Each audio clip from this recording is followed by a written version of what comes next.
আসসালামু আলাইকুম। বাংলাদেশে এখন চলছে মাঠ গরমের রাজনীতি। যে যেভাবে পাচ্ছেন মাঠ গরম করছেন এবং রাজনৈতিক ফায়দা হাসিলের চেষ্টা করছেন, এবং অনেক ক্ষেত্রেই এই যে পদক্ষেপ সেগুলো হচ্ছে জনপ্রিয়তামুখী। একজন উপদেষ্টা আসিম মোহাম্মদ ভূঁইয়া সজীব তিনি একটা স্ট্যাটাস দিলেন যে ভারতের সঙ্গে 10টি চুক্তি বাতিল করা হয়েছে, এবং ফেসবুকে সেই তালিকাও তিনি দিয়ে দিলেন, এবং এটা নিয়ে বেশ বেশ শোরগোল পড়ে গেল, তোলপাড় সৃষ্টি হলো। অনেকেই এটাকে বাহবা দিচ্ছিলেন, আবার অনেকেই এটার সমালোচনা করছিলেন যে এভাবে প্রকাশ্যে এই বিষয়গুলো না জানানোই ভালো, মানে কূটনৈতিক যে কৌশল সে কৌশলের অংশ হিসেবে। এখন এই যে 10টি চুক্তি বাতিল করা হলো, স্বাভাবিকভাবে বাংলাদেশে একটা ভারতের যে কর্মকাণ্ড বিরোধী একটা মনোভাব আছে, এবং সেটা খুবই স্বাভাবিক। ভারত সেটা অর্জন করেছে দিনের পর দিন ধরে নানা রকমের অকাজ করে।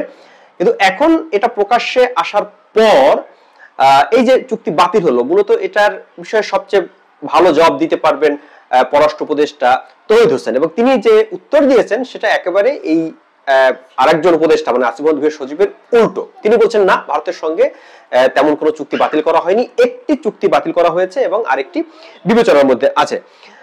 এবং আমি বিবিসি বাংলা থেকে যদি একটু খবরটি পড়ি, এখানে বলা হচ্ছে আওয়ামী লীগ সরকারের আমলে ভারতের সঙ্গে হওয়া 10টি প্রকল্প চুক্তি বাতিল করা হয়েছে বলে সম্প্রতি সামাজিক মাধ্যমে দেওয়া একটি পোস্টে উপদেষ্টা আসিম মোহাম্মদ যে বক্তব্য দিয়েছেন তা পুরোপুরি ঠিক নয় বলে জানিয়েছেন পররাষ্ট্র উপদেষ্টা মোহাম্মদ তৌহিদ হোসেন। তবে ভারতীয় ঋণের টাগবোট কেনার একটি চুক্তি বাতিল ও আরো কিছু পর্যালোচনায় রয়েছে বলে তিনি জানিয়েছেন। এবং নিজের ভেরিফাইড ফেসবুক পেজে রবিবার দেয়া একটি পোস্টে উপদেষ্টা আসিম মোহাম্মদ ভূঁইয়া সজীব দাবি করে শেখ হাসিনা সরকারের আমলে ভারতের সঙ্গে করা 10টি চুক্তি বাতিল ও বাকিগুলো বিবেচনা দিন। দেখুন, চুক্তি খুবই সেন্সিটিভ বিষয় এবং এর কিন্তু বহুমুখী প্রভাব আছে। আপনি যদি কোনো দেশের সঙ্গে বা কোনো কোম্পানির সঙ্গে চুক্তি করেন এবং সেই চুক্তি যদি আবার বাতিল করেন, এর ভালো মন্দ দুটি দিকে থাকতে পারে। মন্দ দিকটি খেয়াল করা সবচেয়ে জরুরি, এবং চুক্তি বাতিলের বিষয়টি আমাকে ঢাকঢোল পেটাও কিন্তু সমস্যা। কেন?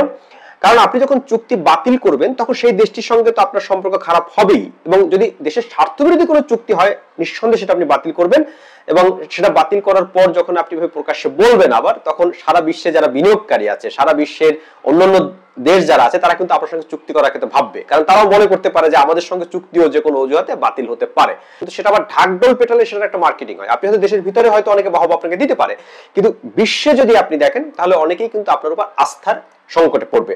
এবং ইতিমধ্যে একটি খবর এরকম এসেছে যে আইএমএফ তার যে ঋণের সর্বশেষ কিস্তি সেটা এই সরকারকে দেবে না। তারা বলছে তারা নির্বাচিত সরকার এলে তারপরে তারা সেই ঋণের কিস্তি ছাড় করবে। মানে এরকম একটি অন্তর্বর্তী সরকারের উপর বিদেশিদের কিন্তু আস্থা নাও থাকতে পারে।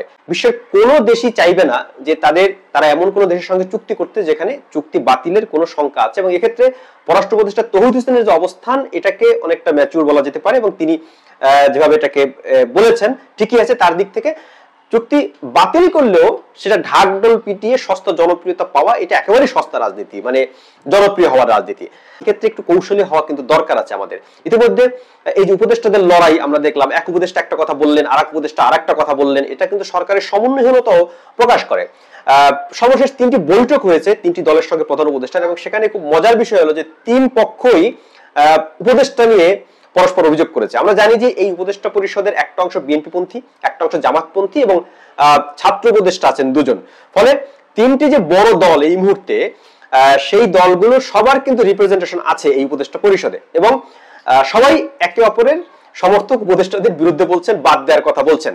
বিএনপি বলছেন দলীয় উপদেষ্টাদের বাদ দেওয়ার কথা, অন্যদিকে জামাত ইসলামী কয়েকজন উপদেষ্টার বিষয়ে আপত্তি করেছেন। আবার নাহিদ ইসলাম তিনিও বলছেন যে উপদেষ্টারা ভাগ বটরায় জড়িত, কয়েকজন উপদেষ্টা। এবং তিনি শুধু উপদেষ্টাদের কথা বলেননি, তিনি দলীয় প্রশাসনের কথা বলেছেন, তিনি কর্মকর্তাদের কথা বলেছেন, দলের কথাও তিনি বলেছেন যে সবাই এখন ভাগ বটরা নিয়ে ব্যস্ত। তো উপদেষ্টা সহ এই যে নিজের লোকদের মধ্যে নিজের লোক থাকলে ভালো, না থাকলে খারাপ, এরকম একটা মনোভাব কিন্তু আমরা এখনো দেখছি। যে যার মতো করে কিন্তু স্বার্থ দেখছে। আর একটা সরকারে যখন আপনি থাকবেন তখন এরকম পাল্টা তথ্য, মানে কোন একজন উপদেষ্টা যখন তথ্য দিলেন, আপনি আবার আরেকজন উপদেষ্টা পাল্টা তথ্য দিলেন, এটা নিয়ে কিন্তু একটা সমন্বয়হীনতা বা এক ধরনের আস্থার সংকট তৈরি হয়। উপদেষ্টারা নিজেরা আলাপ আলোচনা করে সিদ্ধান্ত নিন যে কে কি বলবেন, কে কি ফেসবুকে স্ট্যাটাস দিবেন। এখন তো আবার সোশ্যাল মিডিয়ার যুগ, যে যার মতো করে একটা স্ট্যাটাস দিয়ে দিচ্ছেন। তো এর যে প্রভাব কি হতে পারে এটাও কিন্তু ভাবতে হবে। আপনি যখন সরকারে কোনো পদে থাকবেন তখন আপনার ভিতরে পরিণত যে মনোভাব, এটা অবশ্যই রাখতে হবে। উপদেষ্টাদের মধ্যে সেটা আমরা দেখছি না। এক উপদেষ্টা একটা কথা বলছেন, আর এক উপদেষ্টা আর একটা কথা বলছেন। এটা সরকারের জন্য তো ভালো নয়, দেশের জন্য ভালো নয়। আর চুক্তি বাতিল করার পর সেটা একেবারে ঢাকঢোল পিটিয়ে বলাটাও কোনো সত্যিকার অর্থেই কোনো ধরনের শুভ ফল বয়ে আনবে না।